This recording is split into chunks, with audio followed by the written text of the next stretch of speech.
We're going to start this episode off talking about a movie that, well, in my humble opinion, hasn't aged well. A movie starring Audrey Hepburn and Fred Astaire. I went to see this movie as one of those free movie in the park series. And you know, they really need to keep this movie in the park series going past summer. Guess what? People love fun, fall, cozy movies during a global warming crisis. My only gripe, it was hard to light up and spark one, you know what I mean? There were a lot of people really close together and a lot of kids. I'm not saying you can't be high, I'm saying vape it, take an edible, baby. I do the research so that your experiences are researched and enhanced, my little chickadees. Now, let's get to the film. I don't know who picks these movies, but I'll say that I don't think the movie aged great.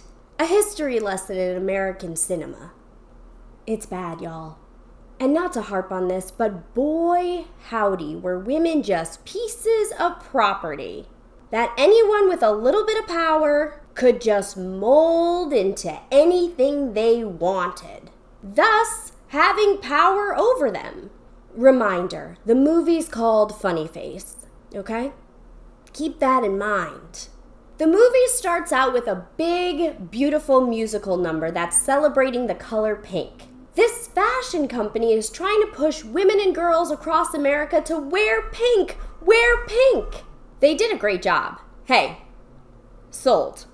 But then when the commercial shoot is over, the lady running the shoot, she doesn't even wear pink. She doesn't even like pink. She's just trying to sell. Remind you of anything? America? Now this whole team of pink pushers decide they want to do another commercial. Or a photo shoot, I don't really know. Some big production. And I don't know because it was at this point in the movie that I realized it wasn't going to be a gab fest. No chatty. People were really out here paying attention too. A whole team of fashion people show up at this drab bookstore. Think Beauty and the Beast Belle, but sadder because it's not a cartoon. And there's Audrey Hepburn, who is obviously one of the most gorgeous film stars of Hollywood history. And they drab her down to be this meek, weak bookkeep who gets her whole shop ransacked and overturned. These Hollywood types are just using her store as merely a location for their shoot. They don't care that she has to clean up their mess. After they ransack it, she's left walked all over, standing atop her bookshelf ladder helpless. Every Hollywood type leaves except their point man, Fred Astaire. Now, if you've never seen a late middle-aged Fred Astaire, well, he looks like Dick Van Yikes. And I apologize to his family if you're listening or watching this, but you've seen the man. And this Gremsy has the audacity to not only look Audrey Hepburn in her face and tell her that she, a stranger, owes him, a stranger, a kiss, and then he kisses her. What is happening right now? Then the Hollywood types send for Audrey Hepburn to come to them. They guise it under needing books for their shoot. And she delivers them with the receipts of what she's owed from her travels, expecting to just leave right after delivering said books. And then Fred Astaire dupes her into being their new cover girl, spokesperson, if you will. How does he do this, you ask? Well, I'll tell you. He sings a song to her where he repeatedly tells her that she is the one with the funny face. Yes, you heard that right. Fred Astaire tells a young Audrey Hepburn in her prime that she is the one with the funny face. A Hollywood starlet at the peak of her beauty, simply wearing brown, is the one with the funny face. I'm here to tell you folks that is called programming.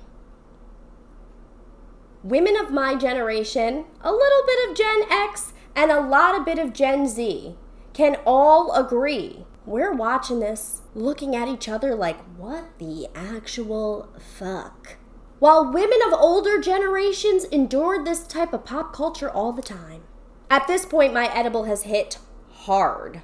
Everybody's got a funny face now, you dig? And Audrey Hepburn is out here mesmerized by Fred Astaire into your eyes and steal your soul. So she's his girlfriend now. And they go do some campaign in France. And she's happy to be in France. I guess she's in her bag, so go off, Audrey. Get your money. She said, I'll keep this crypt keeper happy, and I'll also get some new headshots along the way. The movie continues with Audrey being doe-eyed to Fred Astaire until she feels a new sensation in her panties. Enter, character, a photographer. But she says she's mesmerized by his mind, the mind of a philosopher. And she's out here dancing in the streets, eating croissants around France. And now she wants to philosophize with the photographer. And she wants to do that back at his house. But he wants them draws. And she's appalled by the fact that another man in this movie is a complete and utter douchebag. She's so appalled that she hits him over the head with a vase and runs out of his home. After he tried to make a move. She scurries back to her rat-faced man. It's kind of a blur now, the likes of the rest of the movie. Well, because the only way through watching the horrors of a step-by-step training on how to gaslight women was to be fucked up on cannabis. But because it was a peppy, upbeat musical, I'll say this. It ended with a long kiss between Hepburn and Astaire. And guess what? He gets the girl. And 15% of her paycheck moving forward. But she becomes a star. So hey, isn't it worth it then? Even if you have a funny face.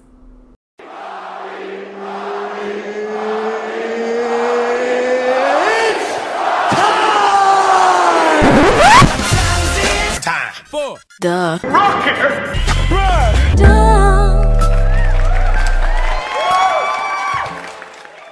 Welcome to the Rocky Rundown, where you get to learn a little bit about my week. Parting Out Squad, hello! Did you have a good week?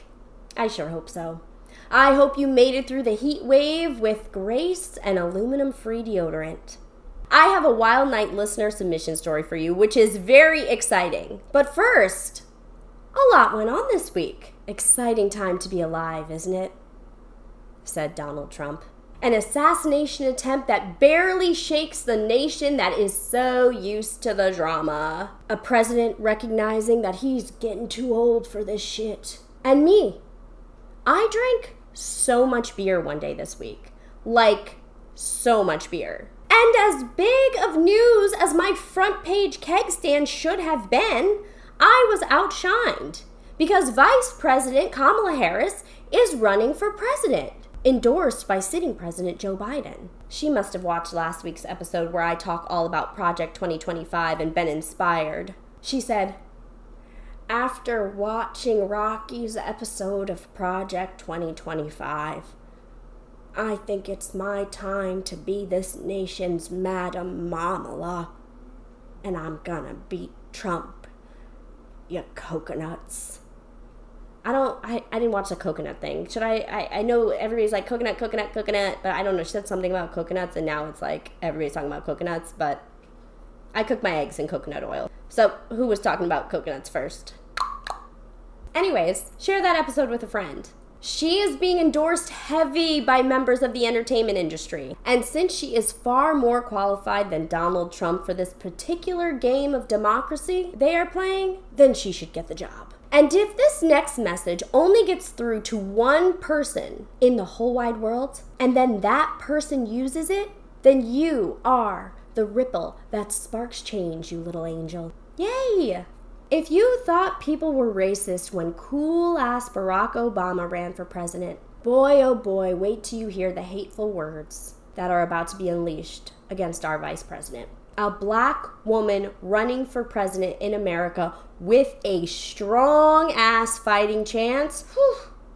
If you are of the Caucasian persuasion, and you hear one of your loved ones in particular, close family member, say something disgusting and racist, it is your job to check them. And I know I live on Mixed Girl Island, sipping Mixed Girl drinks, listening to Mixed Girl tapes. And I'm lucky, my whites are all right. But I've been behind enough closed doors, with enough white people blending in like camo, to know what these motherfuckers be saying. And white people, you know I'm right. So check them. And males, if you hear male family members saying something particularly sexist, it's your job to check them. I'm not saying women can't check men. I'm saying men do better holding each other accountable. Or continue to hold each other accountable. I don't know if you're holding people accountable. I can only assume. Someone in history once said, be the change you wish to see in the world. So be it. Be about it, baby.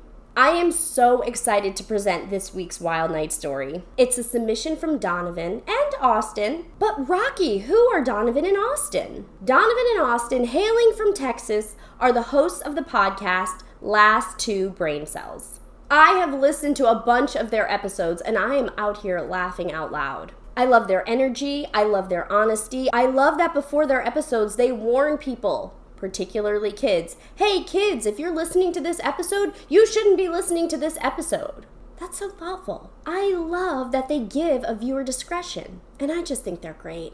If you like my energy, you will be very into theirs, so give their podcast a listen. And did I mention they're absolute cutie patooties on top of it? This week's episode and next week's episode will both be stories from Donovan and Austin. So let's get into it, shall we? This story takes place last Halloween and was told to me through Donovan's perspective.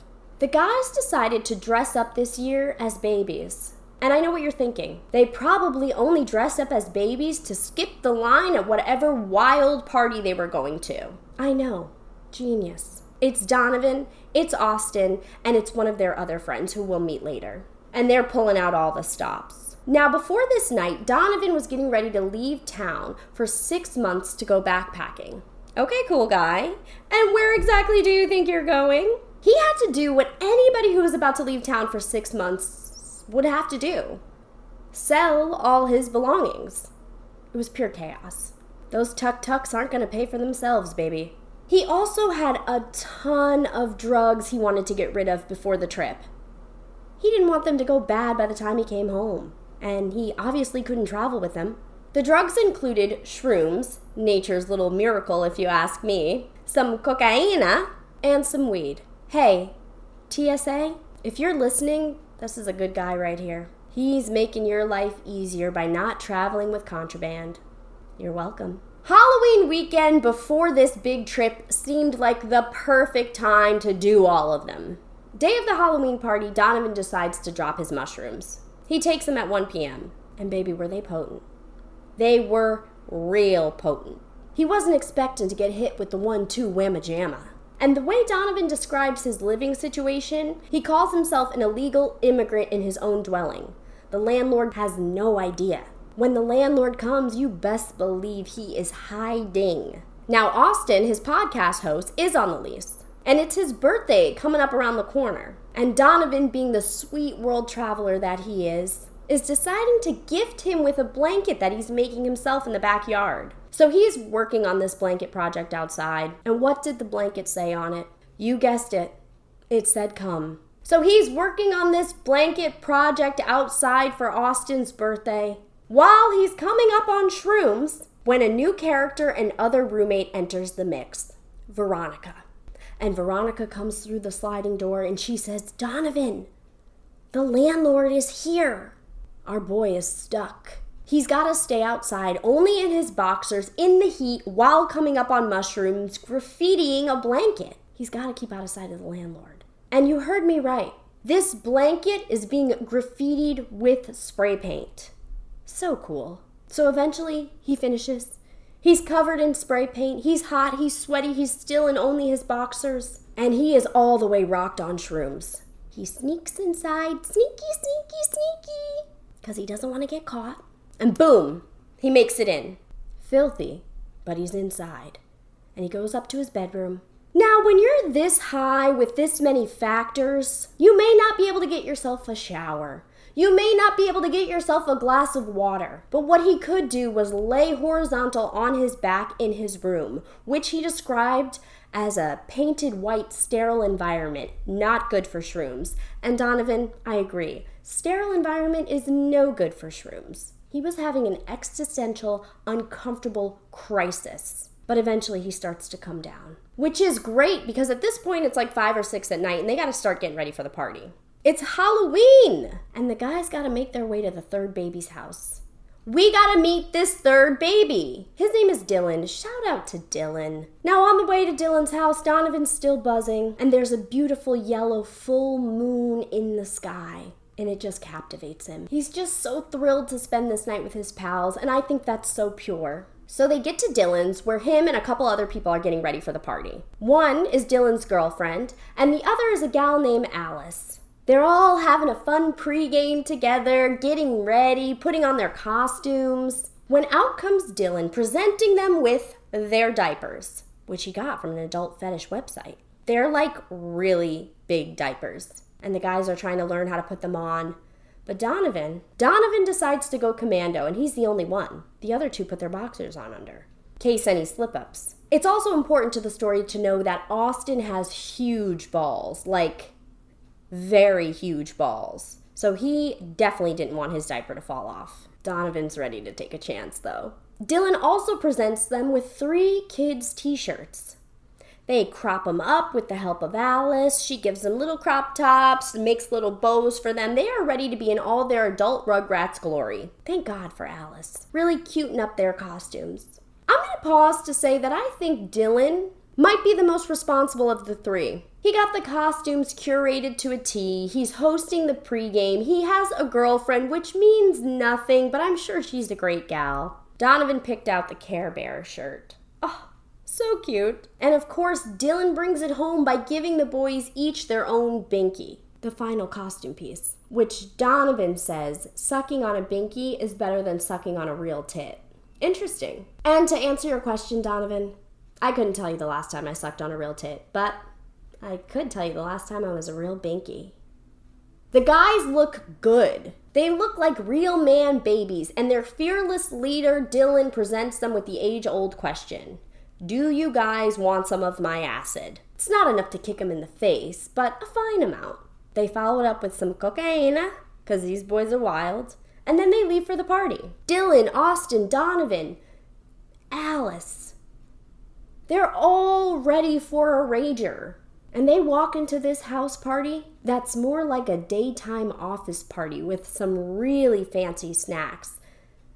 Everyone's dressed like a SpongeBob character, and the host's parents are there. They're getting looks, everybody. They are getting looks and stares. Like I said, this party is randomly SpongeBob themed, and they didn't get the memo. They couldn't be more out of place. They were the only people there not dressed as a SpongeBob associate. Even the hamburgers were called Krabby Patties. According to Donovan, they all looked like they belonged at Burning Man. So they were getting a lot of stares, and they were getting a lot of bad vibes. Plus, he's fucking zooted, trying to act normal amongst these people. They make it through the party, though. And as it starts to wind down with everyone unscathed, they make their way to the lawn to leave. The crew's gonna make their way home responsibly, of course. And all of a sudden, our girl Alice, you remember Alice? Well, Alice is arguing with someone on the lawn. A ruckus is happening. People are staring. And just to backtrack a little bit, I failed to mention that people were staring for the second time that night at their group. Remember earlier when I mentioned that Austin had huge balls? Well, apparently, Donovan had coaxed a bunch of people at the party to look at Austin's huge balls. And then, consenting, everyone did look at Austin's huge balls, and they all agreed these things are ginormous. Donovan even said they looked like ostrich eggs. I've never even seen an ostrich egg, but I can imagine that's big. Apparently he's healthy, though. No elephantitis. But their group is the one that gets the stares. Now back to Alice and the arguing guy. What is happening is that Alice is trying to stop this drunk guy from driving his car and leaving the party drunk. And of course, eventually, who takes his keys? You guessed it, it's Dylan. This is what I'm talking about with this guy. Such a king. He tells the guys, go hide these keys in the homeowner's mailbox. Donovan is starting to remember that he does in fact know the homeowner. They played pickleball together once. And now, amongst all this crazy chaos that's going on, Donovan and the homeowner start getting a little chatty. And even though he's self-proclaimed zooted, he starts spitting game at her. Then they shotgun a beer on the lawn. Next thing you know, they're laying down on her grass looking up at the stars while this argument is taking place. And then Austin, our sweet Austin, dressed as a baby, acts as our QuickTime hero. He starts telling the guy who wants to drive drunk, hey man, respectfully, you're not in a place to drive. We'll even buy you a car home. You don't have to do this. But the guy's not trying to hear it. Now Austin tells him, you can't even walk a straight line, man. How are you going to get behind the wheel of a car? Don't you care about killing someone else or killing yourself? Are you comfortable with that? The guy says he doesn't give a fuck. And then Austin says, well, you're a dumb bitch. And then he grabs his binky unironically and storms off. This drunk guy is an idiot. Dylan and Austin are actually ready to fight this guy, while Donovan's on the lawn laughing on Love Island. And to the homeowner, I just have to say, I respect your level of not giving a fuck that this is going on in my house. I can't say that I would behave the same, but kudos to you. Next thing you know, Donovan wakes up naked in his bed, diaper next to him with no recollection of how he got home. My guess, the drunk guy. Donovan, thank you so much for sharing your wild night story with us. Maybe you got another one in the bag, perhaps from your backpacking trip? And I cannot wait to share Austin's story with everyone next week. In the meantime, if you have your own wild night story, you can write to me at wildnightswithrocky@gmail.com. And if you haven't done so already, please like, share, and subscribe to the podcast. You can follow me at Wild Nights with Rocky on TikTok and Instagram, at Wild Nights Pod on Twitter. If you want to watch the show, you can subscribe on YouTube. You can also support the show for $2 or $5 a month by joining my Patreon. A big thank you and a future thank you to everyone who's written and everyone who will write a review when this episode is over. It really does make a difference. And until next time, stay wild.